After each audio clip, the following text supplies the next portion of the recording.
What's up, guys? It's Justin back with another video. Today we're going to be talking about how to get the best deal possible at the dealership, because my wife and I, we actually just went through our first car buying process at a Kia dealership. So I'm going to kind of run through it with you guys. Some of the things I did to prepare to get a good deal, and then, oh my goodness, and then some of the things that I screwed up that I want to help you guys with, let you know so you don't screw it up too. So before you get to the dealership, know what features, what make and model you're looking for. We went with a 2020 Kia Sorento because they have a 10-year, 100,000-mile powertrain warranty on those, because we're moving out of town. And the Kia Sorentos have all-wheel drive. They have a V6 and bigger rims than my sedan. The V6 because they last longer, and we're going to be hauling kids and groceries, which, I mean, you don't need that much displacement for that, but the V6s last longer. And the all-wheel drive, so it's reliable. You don't want your newborn riding around in some rear-wheel drive, wow, hoopty, like my wife's old car, because, it just doesn't feel safe. I wouldn't want my daughter, riding around in something like that. So that's why we went with the 2020 Kia Sorento. Next thing is know what you can afford. A good rule of thumb is about 15% of your net pay, your take-home pay, after all your deductions, all your taxes, all that kind of stuff.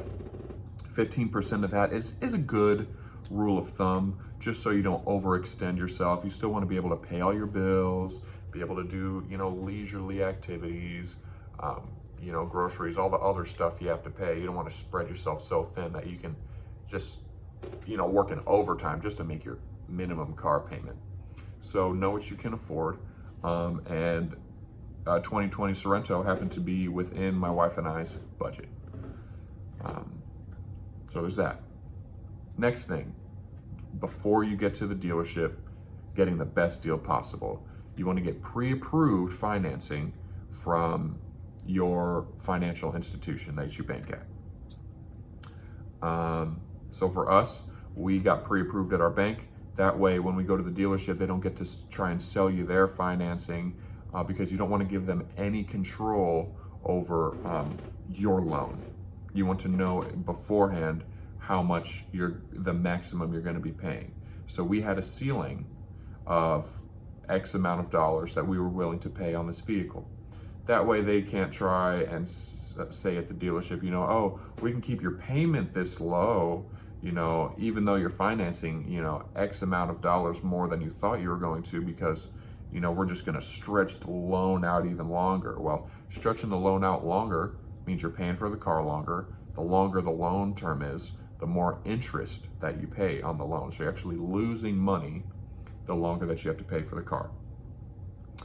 So get pre-approved. That way they don't get to play with your money. They don't get to control any of that loan business. You'll know how much you're able to pay and what your interest rate is before you even get to the dealership. Do that. Next thing, know the MSRP, the manufacturer suggested retail price of the vehicle that you're looking for. This is because you want to know if the dealer is selling you the vehicle for a price that's reasonable. If they're selling the vehicle for above MSRP, don't waste your time. If it's below MSRP, give it a look, make sure it's not for some reason like, oh, it's been totaled, or this or that, or, it's got body damage, or something just undesirable. And you can request to see the Carfax. Some websites even show you that, like cars.com, which you can do research on how to find, just finding used cars or new cars in your local area dealerships. So know the MSRP of the vehicle you're looking for, know the market value. You can find that on kellybluebook.com. That's what I used, and I found a deal on a Kia Sorento that was less than MSRP at the dealership that we went to. So we went there. Next, be prepared to leave the dealership. And we'll get more into talking to the salesman and working the deal a little bit later. But bottom line, be prepared to leave the dealership, because this is one of the things that I did not do that I really wish I would have. It would have potentially saved me thousands of dollars. So the reason you want to be able to leave the dealership, so say they don't come down as low as you tell them to on the price or the fees or this or that. Say, okay, I'll go, look around. I'll go shopping elsewhere. Or say, we're going to get some lunch and think on it, or I'm going to get some lunch and think on it. That kind of thing. Anything that has you leaving the dealership, because that's what the salesmen do not want. They do not want you leaving the dealership, because that means that's their paycheck walking away. Okay, you are their paycheck. So they need you to buy a vehicle. You do not need to buy a vehicle from them. So you'd be surprised how quickly they'll call you back if you walk out of that dealership. For example, my dad bought a car recently, or he bought a camper recently, and they didn't come as low as he wanted to pay for it. So he said, okay, we're gonna go get some lunch and think on it, shop around. Before he even got to the gas station 5 minutes away, they called him back and gave him the deal that he wanted, because they're gonna take a smaller paycheck over no paycheck at all.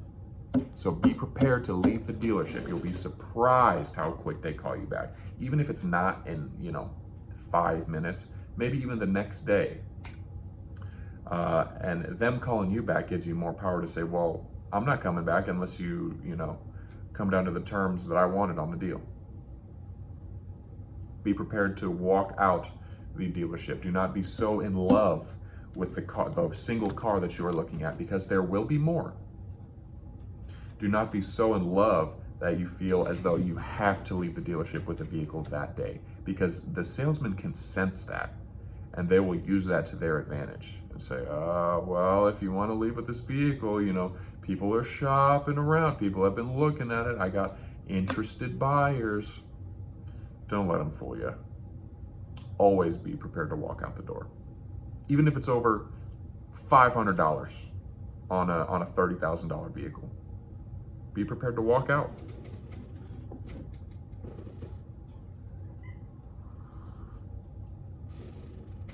You can use a website like Cars.com or others to do research on dealerships in your area. Dealerships actually pay to post cars on that website, new and used vehicles, so that they can get more reach with their sales. So you'll see multiple dealerships within X amount of miles of your specified location. That way, that shows you the price of the vehicle, all of the specs, all of the trim packages, the motor, all of the dealer posted information about the vehicle. It'll be on there. Even the Carfax is on there. The MSRP, the current MSRP of the vehicle is on there. So I highly recommend using Cars.com. Maybe there's a better resource out there, but I don't know it. So use Cars.com to look for a vehicle. And say Cars.com doesn't have vehicles from a dealership that you're wanting to buy from, go to your dealership website and look at the cars there. An important thing that Cars.com has as well. Say you find a vehicle, it's a good price, you're ready to go to the dealership. Before you do, Cars.com also lists any open recalls on the vehicle. If there's one or more open recalls, click the link there and it will show you. You can also even just Google, for example, 2020 Kia Sorento open recalls. And it'll give you a list of all of the recalls on that vehicle since the vehicle has gone on the market. Cars.com, and I believe Kelley Blue Book as well, also tells you if there's a manufacturer warranty on the vehicle. We chose the Sorento in part because there's a 10-year, 100,000-mile powertrain warranty, even on the used vehicle, because it's a certified pre-owned. Keep in mind, you have to pay a fee for the inspection to make the vehicle a certified pre-owned. This isn't from some dealership. This is Kia policy, and I'm sure other dealers, other car makers, manufacturers have a similar policy, a certified pre-owned. So that's how, even though I'm the third owner of the vehicle, got a 10-year, 100,000-mile warranty and 12-month, 12,000-mile bumper-to-bumper, everything on the vehicle warranty on this vehicle that I just bought yesterday. Next thing, schedule an appointment at the dealership. Or you can just show up. Maybe know what exact vehicle that you are interested in looking at, and then show up to the dealership. That way they don't have time to prepare the vehicle, make it seem nicer than it is, get it started, get it running, clean it out, that kind of stuff. And maybe you want that. But me personally, I want to hear the vehicle from a cold start. I want to hear it start. And I want to know, how the vehicle has been sitting, waiting to be sold. Is it sitting in an overflow lot, getting dusty, or what's this vehicle's condition before they detail it and get it all ready for an appointment? And maybe you want that. Maybe you want the vehicle detailed and warmed up for you, but I didn't. So those are some things you can do to get the best deal possible before you get to the dealership. Now we're going to get into working the deal with the salesman at the dealership. All right, guys. Now we're going to get into the talking numbers part of the car buying process. So I'm going to go ahead and give you guys some do's and don'ts of talking to the car salesman. So after you test drive the car, you inspect it, all that kind of stuff, you're going to get walked inside to talk numbers with the salesman. Now this is before you go back to the F&I office to finalize all the paperwork. So this is talking to the salesman. So first do, test drive the car and inspect it. So you might not have thought of this. I didn't at first, but I'm glad I did. Once the salesman brings the car over, check the oil dipstick. If there's grit in the oil, don't even look at that car. It's a waste. Check that the fluids in the vehicle, like coolant, oil, and the like, are filled and not discolored. Inspect the body of the car, the wheel wells, the engine bay for any, if you open the hood and see duct tape and zip ties, maybe don't go with that one. If there's severe body dents, like the vehicle that I bought this weekend, I noticed had one ding on like the back bumper, or toward the back, which was probably a door ding. Nothing I was really worried about. I didn't even notice it until I was, literally inspecting, every square inch of the vehicle.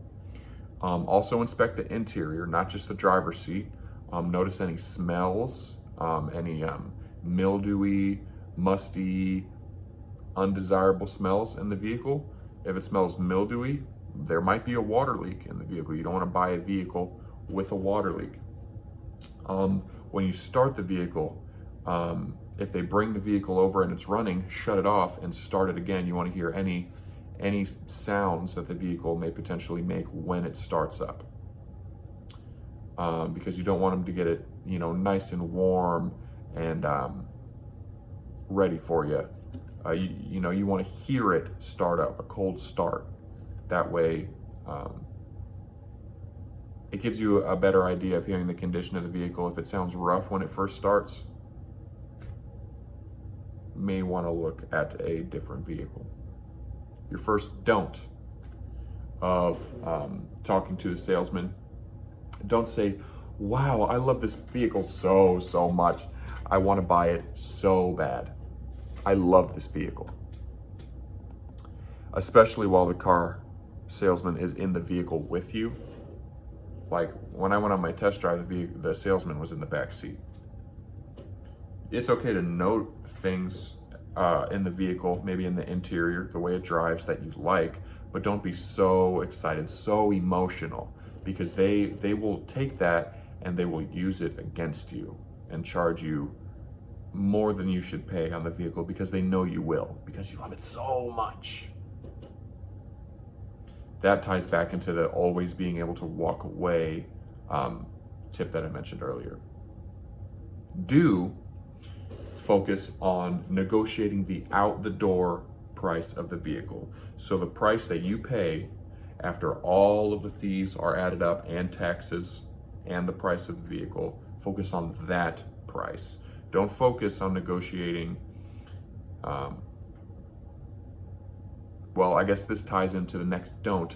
Don't negotiate the size of payment you're looking for. Even they asked me, well, what's a comfortable monthly payment for you?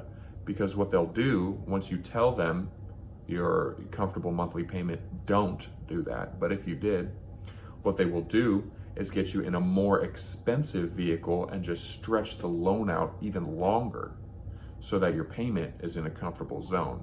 But you end up paying more interest and they get more money in their pockets just because you think that you can afford a vehicle that you actually can't because the monthly payments are doable.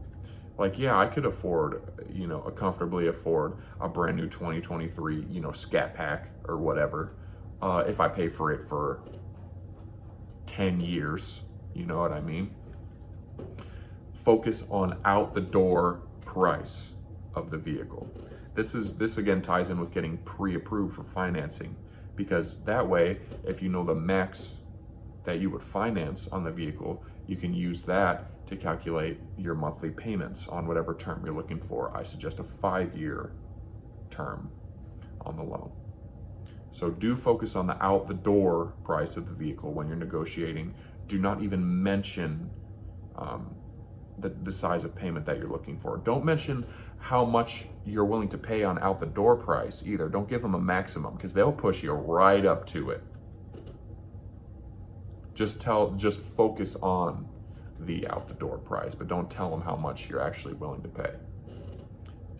You can say, I won't go above X amount of dollars, but don't say, well, I'm only financed for this much, because then they can try and get you on other financing and they'll get more out of you, and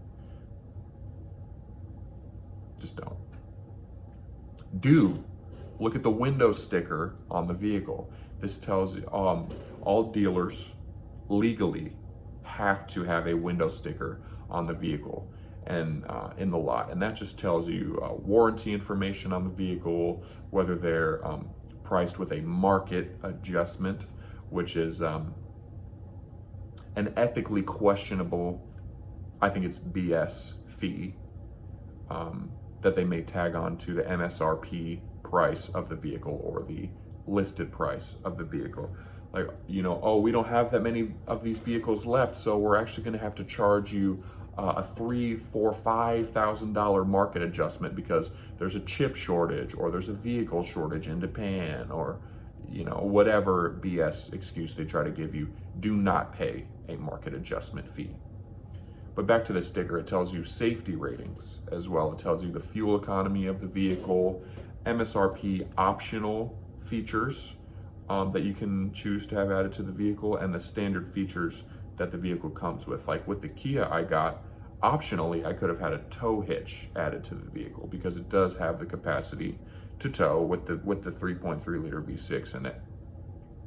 We did not choose to get it. We'll probably go to U-Haul later and have them put one on for a more affordable price. So do look at the window sticker. Don't say, I have a trade-in,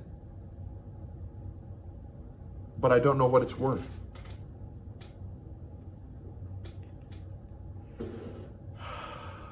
They will lie to you, in case you hadn't presumed that. They will lie to you and give you the runaround on why they have to give you, well, we can only give you this much for your trade-in because this is a common vehicle, or because this ding right here, or because, oh, you don't have service records on the vehicle. Know the Kelley Blue Book value of your vehicle. It doesn't matter how old it is, how beat up it is. Know the value before you get there. So don't say you don't know what your trade-in's worth.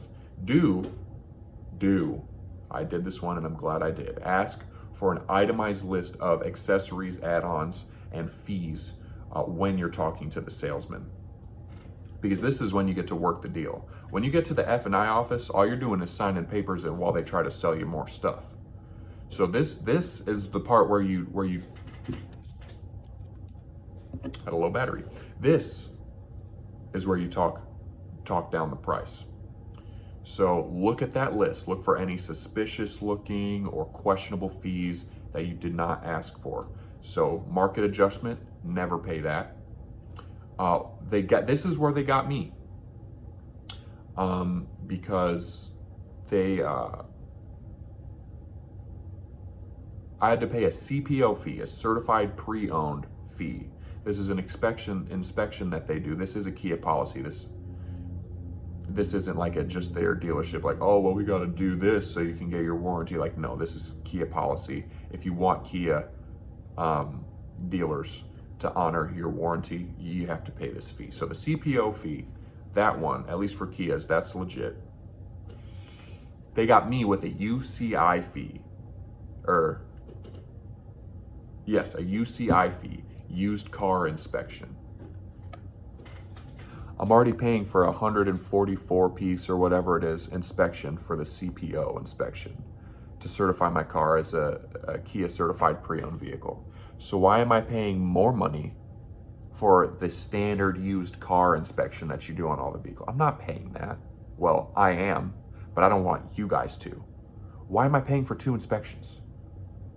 Don't do what I did. Look for doubling up fees like that. So don't pay that.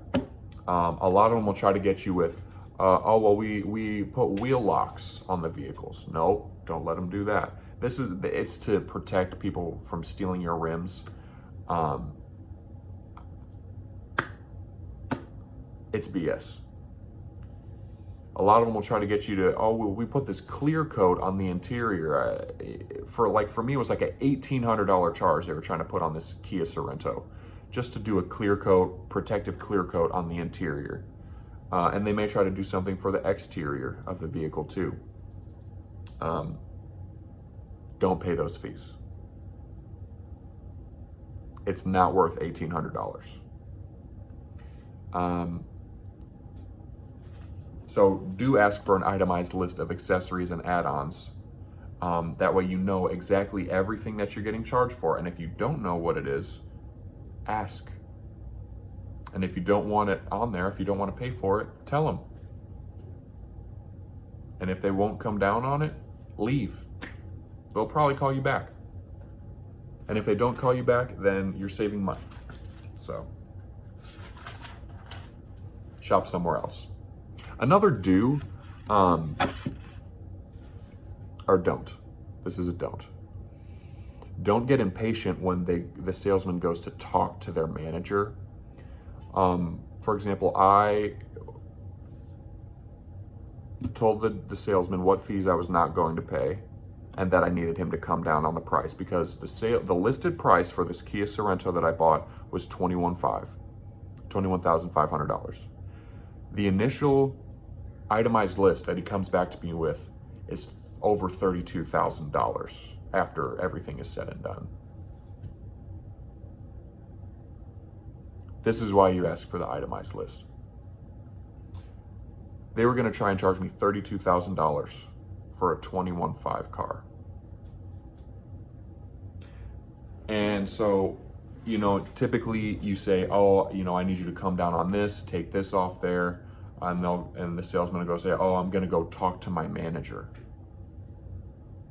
when they say they're going to go talk to their manager, they're going to go try and see, to ask someone more experienced how to get more money out of you, or they're literally just going to go chat with one of their buddies in the office to try to make you impatient, so that you just say, "Oh, fine, I'll pay whatever. Just get me out of here."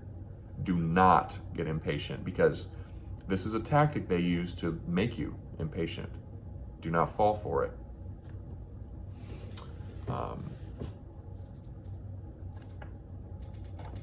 I think I was kind of affected by this one. I was getting impatient, although I was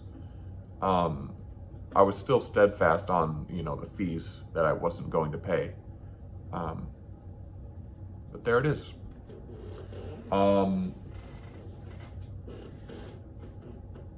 One more thing, last tip I have for you guys from my car buying experience. After you talk them down as low as you can, maybe you then leave, go to think on it. They call you back.